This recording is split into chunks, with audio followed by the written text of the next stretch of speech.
తాకట్లో ఉన్న బంగారాన్ని విడిపించి ఆ రోజున మార్కెట్ ధర కట్టి మిగిలిన డబ్బును మీకు అందిస్తుంది కొమ్మూరి గోల్డ్.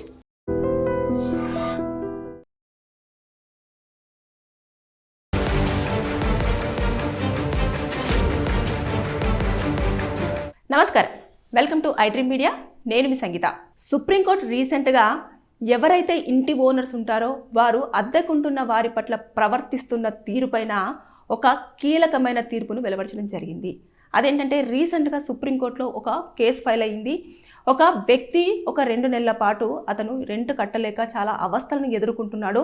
ఓనర్కి కూడా చెప్పడం జరిగింది, నేను కొంచెం కట్టలేకపోతున్నాను, నా ఆర్థిక పరిస్థితి సరిగ్గా లేదు, కొంచెం నాకు టైం ఇవ్వండి, నేను ఖచ్చితంగా కడతాను అని చెప్పేసి అన్నప్పటికీ కూడా ఆ ఇంటి ఓనర్ ఏం చేశాడు అంటే ఆ వ్యక్తి పట్ల దురుసుగా బిహేవ్ చేస్తూ అనరాని మాటలు అంటూనే తన కరెంట్ అదంటే తన ఇంటికి ఏదైతే ఉంటుందో ఆ పవర్ కట్ చేయడం కానివ్వండి, అదేవిధంగా వాటర్ ఇవ్వడం కానివ్వండి, రెండు కూడా ఆఫ్ చేయడం జరిగింది. అయితే దీనికోసం అని చెప్పేసి ఏదైతే లోకల్ కోర్టు కానివ్వండి, అదేవిధంగా హైకోర్టు కానివ్వండి, అక్కడికి వెళ్ళినప్పటికీ ఇంటి ఓనర్కి వైపుకే కొంచెము న్యాయం అంటే అటువైపే కొంచెం తీర్పు అనేది రావడంతో అతను దానిని సవాల్ చేస్తూ సుప్రీంకోర్టు దాకా వెళ్ళాడు.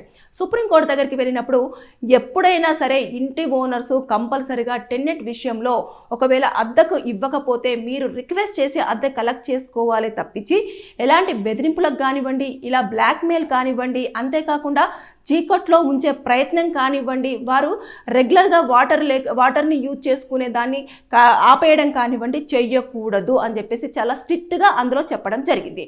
ఇక మీదట ఎవరైనా సరే అంటే చాలా వరకు మనం చూస్తుంటాం, ఇవి ఎవరైతే అద్దెకుంటారో వాళ్ళకు ఎక్కువగా ఎక్స్పీరియన్స్ అవుతూ ఉంటుంది. కొన్ని నీళ్ళు ఎక్కువగా యూజ్ చేయగానే వెంటనే ట్యాప్ ఆఫ్ చేస్తూ ఉంటారు. చేసేసి మీకు ఈరోజు నీళ్ళు ఎక్కువ యూజ్ చేస్తున్నారు, మీరు ఎందుకు ఇన్ని నీళ్ళు యూజ్ చేస్తున్నారు అని చెప్పేసి మనకు అక్కడ మనం రెంట్ కడుతూ ఉంటాం, కరెంటు బిల్లు కడుతూ ఉంటాము, అదేవిధంగా ఏదైతే వాటర్ బిల్లు ఉంటుందో వాటర్ బిల్లు కడుతూ ఉంటాం. అయినప్పటికీ కూడా వాళ్ళ రిస్ట్రిక్షన్స్ అనేవి అలాగే కంటిన్యూ చేస్తూ వస్తూ ఉంటారు. కాబట్టి ఇక మీదట ఇంటి ఓనర్స్ విషయంలో ఇలాంటి తీర్పు వచ్చింది కాబట్టి వారు మిమ్మల్ని బెదిరించడం కానివ్వండి, మీకు వాళ్ళు అద్దె ఇల్లు ఇస్తున్నప్పుడు ఎలాంటి ఫెసిలిటీస్ అయితే చెప్పారో ఆ ఫెసిలిటీస్ని ఒక్కటి కూడా తగ్గించద్దు అని చెప్పేసి అందులో పేర్కొనడం జరిగింది. ఒకవేళ అద్దె చెల్లించలేని పక్షంలో మీరు అద్దె చెల్లించాలి అంటే మీరు రిక్వెస్ట్ మేరకు వెళ్ళేసి చెప్పి ఎన్ని రోజులలో చెల్లిస్తారో దాన్ని వాళ్ళకు ఎక్స్ప్లెయిన్ చేయాలి, దానికి వారు ఒప్పుకోవాలి. ఒకవేళ ఒప్పుకోని పక్షంలో ఒక టైం డ్యూరేషన్ తీసుకొని ఆ అద్దెను చెల్లించేసి మీరు అక్కడి నుంచి వేకెట్ చేసి వెళ్ళిపోవడానికి కూడా వెసులుబాటు ఉంటుంది అని చెప్పేసి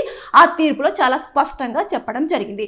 ఏదేమైనా సరే కానీ అద్దెకుంటున్నప్పుడు మాత్రము చాలా వరకు రిస్ట్రిక్షన్స్, 9 గంటలకే గేట్ వేసేస్తాం, వాటర్ ఇన్ని గంటల వరకే వస్తుంది, ఇన్ని వాటరే యూజ్ చేయాలి, పవర్ ఎక్కువగా యూజ్ చేయకూడదు, ఎందుకని కరెంటు బిల్ ఇంత ఎక్కువగా వస్తుంది, అసలు మీరు ఏమేమి యూజ్ చేస్తున్నారు అని చెప్పేసి దాంతోపాటు సడన్గా విజిట్ చేస్తూ ఉంటారు. ఓనర్స్ కిందనే ఉంటారు, పైన ఒకవేళ ఫ్లోర్ ఇచ్చారనుకోండి రెంట్కి, తక్కువని వచ్చేసి ఇల్లు ఎలా పెట్టారు, గోడకి ఏమైనా గీట్లు గీసారా, లేకపోతే ఇంకేమైనా చేశారా, ఫ్లోర్ అంతా నీట్గా ఉంచుతున్నారా లేదా, బాత్రూమ్స్ నీట్గా ఉంచుతున్నారా లేదా, వాటర్ స్టోర్ ఏమైనా చేసుకొని పెట్టుకున్నారా, లేకపోతే కంటిన్యూస్గా వాటర్ ఫ్లో అనేది ఉంటుందా, ఇవన్నీ కూడా చెక్ చేయడం అనేది కూడా ఇక మీదట ఉండదు.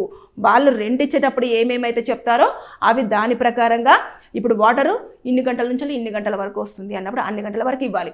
పవర్ కూడా వారు ఇమీడియట్గా మీరు డబ్బులు పే చేయట్లేదు కాబట్టి మీ పవర్ కట్ చేస్తున్నాము అని చెప్పేసి కనుక వారిని చీకట్లో ఆ రోజు అంతా కూడా చీకట్లో ఉంచే ప్రయత్నం కూడా చేసే ప్రసక్తి లేదు. వారు రెంట్ కట్టినా కట్టకపోయినా వాటి యొక్క ఏవైతే ఆ వసతులు ఉంటాయో ఆ వసతులను యథావిధిగా ఇస్తూనే మీరు రెంట్ కలెక్ట్ చేసుకునే దిశగా ఆలోచన చెయ్యాలి తప్పించి అంతేకాని వారిని హింసించే విధంగా మాత్రం ఆలోచన చేయొద్దని చెప్పేసి ఇంటి ఓనర్స్కి ఇంకా స్ట్రాంగ్గానే చెప్పింది అనుకోవచ్చు సుప్రీంకోర్టే స్వయంగా చెప్పింది. కాబట్టి ఇక ఇంటి ఓనర్స్ అందరూ కూడా జాగ్రత్తగా ఉండాల్సిందే టెన్నెట్ విషయంలో. సో టెన్నెట్స్ కూడా ఎప్పుడైతే అద్దెకు దిగుతారో ఆ సమయంలో వాళ్ళు ఇచ్చే వసతులు ఏమేమైతే ఉన్నాయో అవన్నీ చాలా క్లియర్ కట్గా పాయింట్ టు పాయింట్ తెలుసుకోవాలి. తెలుసుకున్న తర్వాత అప్పుడు ఇంట్లోకి దిగిన తర్వాత ఒకవేళ రెంట్ కట్టకపోతే పవర్ ఆఫ్ చేయడం కానివ్వండి, వాటర్ ఇవ్వకపోవడం కానివ్వండి, తర్వాత బండి పార్క్ సరిగ్గా చేసుకొని ఇవ్వకపోవడం కానివ్వండి, ఇలాంటివి చేశారా మీరు హ్యాపీగా కేసు ఫైల్ చేసుకోవచ్చు. చేసుకున్నారంటే రివర్స్లో అతనే డబ్బులు ఇవ్వాల్సి ఉంటుంది కొన్ని సందర్భాలలో. దాంతోపాటు మిమ్మల్ని మానసికంగా ఇబ్బంది పెడుతున్నారు కాబట్టి అతనికి పనిష్మెంట్ కూడా పడే అవకాశాలు ఉంటాయి. ఇక మీదట ఎప్పుడైనా సరే అన్నీ అంటే చాలా కొత్త రూల్స్ వచ్చేసాయి. అద్దెకుంటున్న వారి పట్ల కానివ్వండి, అద్దెకి ఇస్తున్న వారి పట్ల కానివ్వండి, చాలా వరకు కూడా కొత్త కొత్త రూల్స్ అనేవి రావడం జరుగుతుంది. అద్దె కూడా 11 నెలలు రాసుకునడంతో పాటు దాన్ని ఒకవేళ 11 నెలల కంటే ఎక్కువగా ఉంటే రిజిస్ట్రేషన్ అనేది మస్ట్. ఆ రిజిస్ట్రేషన్ చేయించుకోవాలి. ఇంటి ఓనర్ కూడా దాన్ని రిజిస్ట్రేషన్ చేయించుకున్న తర్వాత వాళ్ళు ఉంటున్నారా లేదా అనేది దానికి సంబంధించిన అన్ని డీటెయిల్స్ ఇవ్వాలి. ఆధార్ కార్డు కానివ్వండి, ప్రతిదీ కూడా డీటెయిల్స్ అన్ని తీసుకోవాలి. తీసుకున్న తర్వాత అంటే కొన్ని ఇల్లీగల్ యాక్టివిటీస్ జరుగుతున్నాయి కదా, ఆ నేపథ్యంలో కూడా గతంలో మనం రీసెంట్గా కూడా మాట్లాడుకున్నాం, ఆ తీర్పు వెలువరిచారు. ఇక 12 సంవత్సరాల పాటు కంటిన్యూగా ఉన్నారు అంటే ఆ ఇల్లు మాదే అని చెప్పేసి ఫిక్స్ అయిపోతుంటారు కదా, అది కూడా లేదు. దానికి కూడా కొన్ని నిబంధనలు ఉన్నాయని చెప్పేసి దాంట్లో కూడా తీర్పు ఇవ్వడం జరిగింది. ఇప్పుడు ఏం తీర్పు వచ్చింది, మీరు కనుక ఎవరైతే రెంట్కుంటున్నారో ఆ రెంట్కుంటున్న వారి విషయంలో దురుసుగా బిహేవ్ చేయడం కానివ్వండి, లేదంటే వారికి కల్పిస్తానన్న వసతులు కానివ్వండి, మీరు ఒకవేళ రెంట్ చెల్లించని పక్షంలో వారిని హింసించినట్లయితే మీకు పనిష్మెంట్ ఉండే అవకాశాలు ఉంటాయి అని చెప్పేసి కూడా ఈ తీర్పులో వెలువరించడం జరిగింది. అసలు మీరు ఏం చేయకూడదు, అలాంటివి ఉండకూడదు అని చెప్పేసి చాలా క్లియర్గా స్పష్టమైన తీర్పు ఇచ్చింది. కాబట్టి ఇక మీదట టెనెంట్స్ మీరు ఎవరైనా సరే హ్యాపీగా మీరు వారు ఇచ్చిన ఫెసిలిటీస్ని యూజ్ చేసుకోవచ్చు. అయ్యో నేను ఈ నెల రెంట్ కట్టలేదు, వాటర్ ఇస్తారా లేదా, అయ్యో నేను ఈ నెల రెంట్ కట్టలేదు, కరెంట్ ఇస్తారా లేదా అని చెప్పేసి ఆలోచన చేయాల్సినంత అవసరం లేదు. అవి మీరు రెంట్ను ఎప్పుడైతే ఇస్తారో అది ఓనర్తో రిక్వెస్ట్ చేసుకొని నేను పలానా తేదీన మీ చేతిలో పెడతాను, లేదంటే పలానా తేదీన నాకు డబ్బులు వస్తాయి, నాకు ఆర్థిక పరిస్థితి కానివ్వండి, ఈఎంఐలు కానివ్వండి, లేదంటే ఇంటి పరిస్థితి కానివ్వండి, ఇలా ఉంది కాబట్టి నాకు కొంచెం టైం ఇవ్వండి అని చెప్పేసి వారి దగ్గర నుంచి పర్మిషన్ తీసుకోండి. కానీ వారిని కూడా మీరు బెదిరించొద్దు. అంటే ఇలా చేస్తాము అలా చేస్తాము, మీరు ఎక్కడ చెప్పుకుంటారో చెప్పుకోండి అని చెప్పేసి లేదు. వాళ్ళకు ఉండాల్సిన రైట్స్ వాళ్ళకున్నాయి, మీకు ఉండాల్సిన రైట్స్ మీకున్నాయి. ఒకవేళ మీరు నచ్చలేదు అంటే వాళ్ళు ఖచ్చితంగా హ్యాపీగా మీ దగ్గర నుంచి ఏదన్నా ఒక దానికి వాల్యుయబుల్ వస్తువు ఉంటుందో దాన్ని హోల్డ్ చేసుకొని మిమ్మల్ని ఇంటి నుంచి బయటకు పంపించే విధంగా కూడా వారు 1 నెల ముందు ఇల్లు ఖాళీ చేయండి బాబు అని చెప్పడానికి కూడా వారికి వెసులుబాటు ఉంది. కాబట్టి చాలా వరకు కూడా ఇవన్నీ ఈ మధ్య కాలంలో కొత్త కొత్త తీర్పులు, అదేవిధంగా కొత్త కొత్త విధానాలలో ఆలోచనలు, తర్వాత నెక్స్ట్ ఎవరైతే ఇబ్బందులు పడుతున్నారో వాళ్ళు కేసులు వేయడము, ఇవన్నీ జరుగుతున్న నేపథ్యంలో రకరకాలుగా ప్రాబ్లమ్స్ మీద కూడా తీర్పులు అనేవి వెలువరించడం జరుగుతుంది. కాబట్టి ఇక మీదట ఎవరైనా సరే రెంట్కు వెళ్తున్నప్పుడైనా రెంట్కి ఇస్తున్నప్పుడైనా కూడా ఎవరి జాగ్రత్తలు వారు తీసుకుంటే ఎలాంటి ఇబ్బందులు లేకుండా హ్యాపీగా ఉండే అవకాశాలు ఉంటాయి. Thank you.